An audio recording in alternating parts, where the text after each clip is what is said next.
আসসালামু আলাইকুম। সবাই কেমন আছেন? আশা করি সবাই ভালো আছেন। আমরা আল্লাহর রহমতে ভালো আছি। আর সবাইকে ঈদ মোবারক, ঈদের শুভেচ্ছা। আর আমরা হচ্ছে মার্কেটে এসেছি। হ্যাঁ, আপনারা দেখে বুঝতেই পেরেছেন সেলরের সামনে। আমরা সেলর থেকে কেনাকাটা স্টার্ট করলাম। আর আমি সবসময় ভালোটাই দিতে চেষ্টা করি আমার বাচ্চাদের, আমার বেস্টটাই, আমার সামর্থ্য যতটুকু তার সর্বোচ্চ দিতে চেষ্টা করি। ওদের ব্যাপারে কখনোই আমি কৃপণতা কাজ করি না। ছোট মানুষ, ওদেরই ঈদ। কারণ বাচ্চাদের খুশি থাকলে বড়রাও খুশি থাকে, বাচ্চাদের খুশি বাবা মার খুশি। তো যাই হোক, এবার হচ্ছে ফার্স্টে সেলরে ঢুকেছি। আর এখান থেকে হচ্ছে ছেলে মেয়ে সবার ড্রেস দেখব। তো এখানে এসেই ছেলের হচ্ছে এই পাঞ্জাবিটা পছন্দ হয়ে গেল, কিন্তু আমার একটু অন্যরকম দেখতেছিলাম, কারণ আমার এটা বেশ একটা ভালো লাগেনি, কিন্তু ওর খুব ভালো লাগছে, কারণ আমার কোটি টোটি ভালো লাগেনি। কিন্তু এইখানে একটার পাঞ্জাবি আমার খুবই ভালো লেগেছে। এই যে আমি আপনাদের দেখাচ্ছি, এই পাঞ্জাবিগুলো আমার খুব ভালো লাগতেছিল, কিন্তু তার তো আসলে এটা ভালোই লাগতেছে না। সে বলতেছে এটাও নাও ওটাও নাও, কিন্তু পাঞ্জাবি তো আসলে একটাই পরবে, এতগুলো পাঞ্জাবি দরকার তো নেই। তো এই পাঞ্জাবিটা আমার খুব ভালো লাগছে, কিন্তু সে আসলে অন্যটা চাচ্ছে। তো যাই হোক, দেখি কোনটা নিয়েছি সেটা তো বাসায় যাওয়ার পর, যখন আমরা শপিং ট্যুর দিব, যে কত কিছু বা কী বা কিনেছি দেখাবো তখন। তো এখন হচ্ছে ওর জন্য শার্ট কিনবো, প্যান্ট কিনবো, বোনের জন্য জামা কিনবো, জুতা কিনবো। চলুন তাহলে দেখে নিন কী কী করি আজকের শপিংয়ে।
সে হচ্ছে ট্রায়াল দিচ্ছে ট্রায়াল রুমে এসে।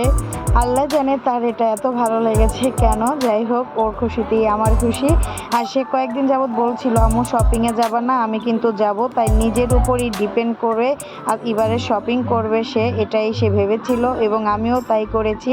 ওর পছন্দ মতোই ওর শপিংগুলো করে দিয়েছি।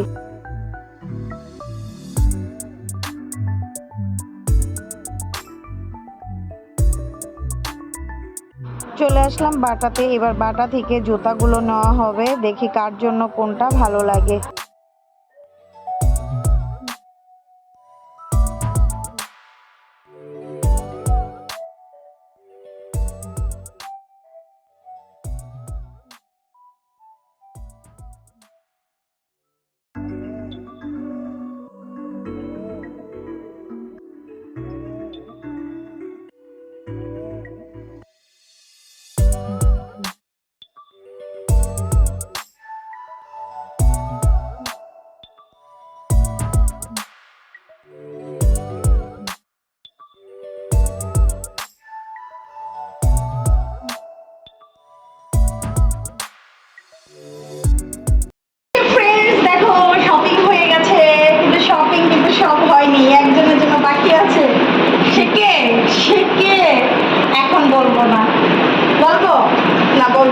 আজকে এই পর্যন্তই, ব্লগটা শেষ করে দিব ঘরে এনে, কারণ সব শপিং এর মার্কেটটা যা যা কিনেছি একদিনে দেখাবো। এই জন্য চলো চলো আমরা একটু দেখি। রাখি, তুমি একটু দেখাইছো? তোমারটা দেখো, দাও আমার কাছে দাও, একদম। হ্যাঁ, এই যে এখানে আছে সবার জুতা আর জামা, আর আকর্ষণীয় একটা ড্রেস। শপিং যা করেছি, কোথায় কি কিনেছি সেটা তো দেখেছেন, কিন্তু কোনটা নিয়েছি সেটা কিন্তু দেখেননি। তো সেটাই হচ্ছে আমরা দেখবো, কিন্তু কখন দেখবো সেটা পরে। আজকে এখানে আমাদের ব্লগটা শেষ করে দিচ্ছি। আল্লাহ হাফিজ, টাটা।